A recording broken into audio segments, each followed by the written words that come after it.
हाँ तो दोस्तों, कैसे हैं आप लोग। मैं हूं नवाज खान और आप देख रहे हैं मेरा यूट्यूब चैनल सामिर खान व्लॉग। दोस्तों, मिडिल ईस्ट की सिचुएशन पर यह हमारा तीसरा व्लॉग है जिसमें हम आपको उनके हालातों के बारे में और जो कुछ वहाँ हो रहा है उन सब के बारे में बताने वाले हैं।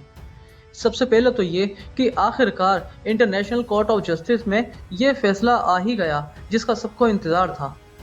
वो आईसीसी कोर्ट ऑफ जस्टिस जो अब तक इसराइल के खिलाफ कोई मुकदमा या कोई फैसला लेने को तैयार नहीं थी, उसका फैसला आ गया है। और उसमें उन्होंने इसराइल के प्राइम मिनिस्टर और रक्षा मंत्री योव गैलेंट और बेंजामिन नेतन्याहू और योव गैलान के खिलाफ एक मुकदमा जारी करके उनको गिरफ्तारी का वारंट जारी कर दिया है। दोस्तों, इससे पहले कि हम आपको ये बताएं कि इंटरनेशनल कोर्ट ऑफ जस्टिस ने क्या फैसला किया और क्या क्या उनकी तहरीरें दायर की गई हैं, उससे पहले हम आपको एक किस्सा बताना चाहते हैं। और वो एक ऐसा वाक़या है जो दिल को झंझोड़ देने वाला है। दोस्तों, 29 जनवरी 2024 को रफ़ा में बमबारी के दौरान इसराइल ने एक अनाउंसमेंट किया था और रफ़ा के क्षेत्र में, रफ़ा के एरिया में जितने भी फ़िलिस्तीनी लोग रह रहे थे कैंप लगा के या जितने भी इनके अपने घर बार में रह रहे थे, उन सबको यह अनाउंसमेंट किया कि वो जल्द से जल्द इस एरिया को खाली कर दें और किसी महफूज जगह पर चले जाएं। और वही उन्होंने एक नाम नेहाद महफूज रास्ता भी बताया कि आप लोग इस रास्ते से जाएं।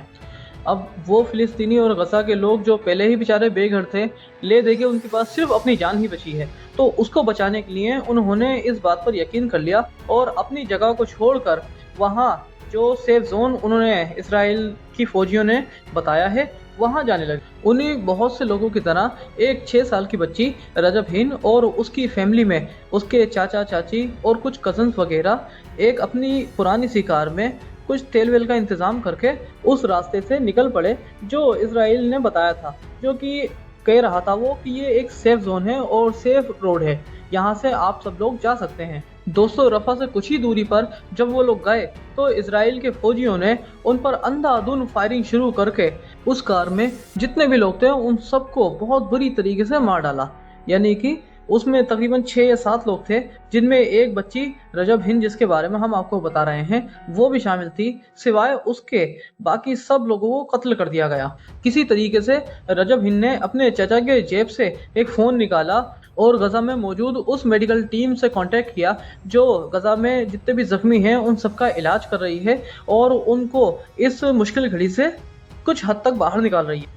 दोस्तों, उस बच्ची ने जो मेडिकल टीम को कॉल की थी वो कॉल रिकॉर्डिंग हो चुकी थी और उसमें बहुत उसकी खौफजदा आवाज़ सुनाई दी जा सकती है, जिसको इंटरनेशनल कोर्ट ऑफ जस्टिस में सबूत के तौर पर पेश किया गया था।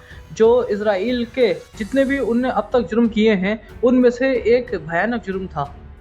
तो दोस्तों, कुछ ही देर बाद वो मेडिकल टीम रजब हिंद को बचाने के लिए उस जगह पहुंच जाती है, उसकी लोकेशन ट्रेस करने के बाद जहां पर रजब हिंद की फैमिली को मार डाला था। तो वहां जब वो मेडिकल टीम पहुंचती है अपनी एम्बुलेंस के साथ, तो इसराइल के टैंकर उन पर गोला बारूद से हमला कर देते हैं और पूरी की पूरी मेडिकल टीम मर जाती है। उसके बाद दोस्तों, वो उस 6 साल की बच्ची रजब हिंद को भी गोलियों से छलनी कर देते हैं जिसने मेडिकल टीम को बुलाया था। इसराइल के द्वारा किया गया ये एक बहुत भयानक जंगी जुर्म है जिसको इंटरनेशनल कोर्ट ऑफ जस्टिस में सबूत के तौर पर पेश किया गया था, जैसा कि हमने अभी आपको बताया है। अब दोस्तों, इसके बाद हम आपको कोर्ट का फैसला बताते हैं जो उन्होंने अपनी एक तहरीर में दिया है। कुछ उसकी 2-4 लाइनें जो हमने रिसर्च करके पता करी हैं वो हम आपको इस वीडियो में बताने जा रहे हैं। आप इंटरनेशनल कोर्ट ऑफ जस्टिस की वेबसाइट पर भी इसको पढ़ सकते हैं जाकर, जहाँ से हमने इसको लिया है। दोस्तों, सबसे पहले तो कोर्ट ने जंगी जुर्म के तौर पर उस बच्ची की जो रिकॉर्डिंग हो गई थी उसकी आवाज़ और जो उसने अपनी जान बचाने के लिए मेडिकल टीम को बुलाया था उसकी आवाज़ जो रिकॉर्डिंग की गई थी, कॉल रिकॉर्डिंग, उसको सबूत के तौर पर पेश किया गया था। और उसी के बिना पर उन्होंने ये फैसला किया कि इंसानियत के खिलाफ़ किए गए जुर्मों से एक सबसे बड़ा जुर्म यही है इसराइल ने जो किया है। और इसके बाद वो जंगी जुर्म भी करता ही जा रहा है, यानी कि ना तो वो यूएनओ की बात सुन रहा है और ना ही यूएनओ की जो मेडिकल टीम है और जो मदद पहुंचाने वाली टीम है उनको भी उन मजलूमों पर जो वहां रह रहे हैं गज़ा के लोग वहां तक नहीं पहुंचने दे रहा है। दोस्तों इसके बाद इसराइल के जो अहम अधिकारी हैं, जो यूएनओ में और इंटरनेशनल कोर्ट में भी एक अच्छी भागीदारी और ओहदे के तौर पर रहते हैं, उन्होंने अपनी बहुत सी याचिका दायर की गई हैं कि इसराइल के प्राइम मिनिस्टर पर इस तरह का फैसला नहीं दिया जाए, लेकिन कोर्ट ने इनके सारी दरख्वास्त को नामंजूर कर दिया है, मुस्तरद कर दिया है। दोस्तों 7 अक्टूबर के बाद से अब तक इसराइल गजा और लेबनान पर अंधाधुन बमबारी किए जा रहा है। ना तो वहां रह रहे सिविलियंस का ख्याल कर रहा है और ना ही मासूम बच्चों का और औरतें बुजुर्गों का। इसके बावजूद इंटरनेशनल कोर्ट ऑफ जस्टिस को इसराइल के खिलाफ फैसला सुनाने में इतना वक्त लग गया, जबकि यूक्रेन और रशिया की जंग में व्लादिमीर पुतिन के खिलाफ 1 महीने में ही उन्होंने अरेस्ट वारंट जारी कर दिया था, और वो भी सिर्फ इस वजह से कि यूक्रेन के उस एरिया में रह रहे मासूम बच्चे जिनको अब रशिया ने कैप्चर कर लिया है, उनको ज़बरदस्ती उस जगह से यूक्रेन के बीचों बीच में सेटल कर दिया था। सिर्फ इस बिना पर, यानी कि व्लादिमीर पुतिन ने या रशियन फौज ने उन पर कोई गोलीबारी नहीं की थी, किसी को कत्ल नहीं किया था, बस उनको अपने घर बार से दूसरी जगह मुंतकिल कर दिया था। सिर्फ इस बिना पर इंटरनेशनल कोर्ट ने व्लादिमीर पुतिन के खिलाफ 1 महीने में ही फैसला कर दिया था और अरेस्ट वारंट जारी कर दिया था, जबकि इसराइल के खिलाफ उन्होंने इतना वक्त लगा दिया। बहरहाल दोस्तों, चाहे वक्त लगा हो या चाहे जो भी हुआ हो, लेकिन इंटरनेशनल कोर्ट ने इजरायली पीएम के खिलाफ इस तरह का फैसला दिया है, जिसके खिलाफ कोर्ट को चैलेंज करने के लिए इसराइल के जो बड़े बड़े ओहदेदार हैं, उनके अधिकारी हैं, वो तरह तरह की बातें और इंटरनेशनल कोर्ट के जस्टिस के खिलाफ मतलब प्रेशराइज करते रहते हैं। यहाँ तक कि उन्होंने उस कोर्ट के जस्टिस को, एक जस्टिस को तो इतना प्रेशराइज किया कि वो एक लंबी छुट्टी के लिए कोर्ट से दूर चली गई।